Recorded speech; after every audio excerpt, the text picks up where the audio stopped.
उतार लेंगे। ठीक है, फिर हम किससे काट रहे हैं? 2 फिर 2 3 9 9 को काट के ऐसे वैसे ही उतार लेंगे और 27 को उतार लेंगे।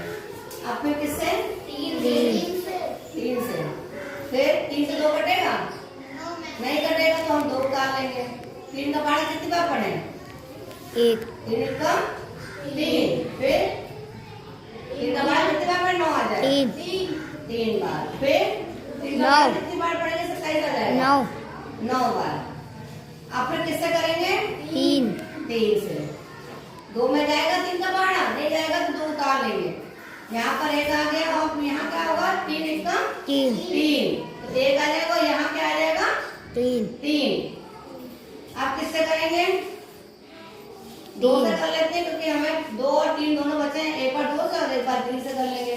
तो 2 1 2, यहाँ पर 1 है ही है और ये 3 उतार लेंगे। फिर 3 से करेंगे। 1 1 1 और 1। ठीक है, जब तक हमारे पास यहाँ सब जगह संख्याओं में 1 नहीं आ जाएगा तब तक हमको भाग करना है। ठीक है, तो उसके बाद क्या करेंगे? हम लासा निकालने में क्या करते हैं?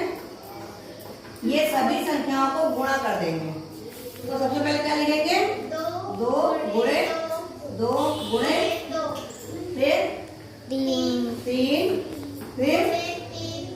3 फिर गुणे 2 और गुणे 3। ठीक है, फिर 2 का पहाड़ा 2 बार पढ़ेंगे, कितना हो जाएगा? 2 दूना 4 4 दूना 6 8 3 8 का पहाड़ा आता है? 3 बार पढ़ो। 24 8 तक 24। तो 24 तक तो तुमको पहाड़ा कर ही लिया तुम लोगों ने।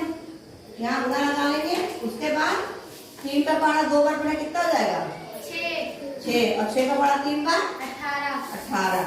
तो हम क्या करेंगे? 18 और 24 को गुणा कर देंगे। ठीक है, तो 4 का पहाड़ा आता है? सबको 4 का पहाड़ा आता है ना? तो 4 का पहाड़ा पढ़ो 8 बार, कितना हो जाएगा? 4 का पहाड़ा 8 बार पढ़ो, कितना हो जाएगा? 4 और 8 32 32। तो 32 का हम क्या करेंगे? हम यहाँ लिख देंगे 32 का 2 और फिर 4 का पहाड़ा एक बार पढ़ेंगे, कितना हो जाएगा? 4 का 4 और 3 जोड़ 2 कितना हो जाएगा? 72 है ना? और फिर 2 से गुणा करेंगे तो 2 8 कितना होगा? 2 8 2 का पहाड़ा 8 बार 16 16। तो हम क्या करेंगे? यहाँ कट्टा लगाने 16 का, फिर यहाँ लिखा और हाथ से लगेगा 1 और 2 1 2 और 1 3 है ना? अब इसको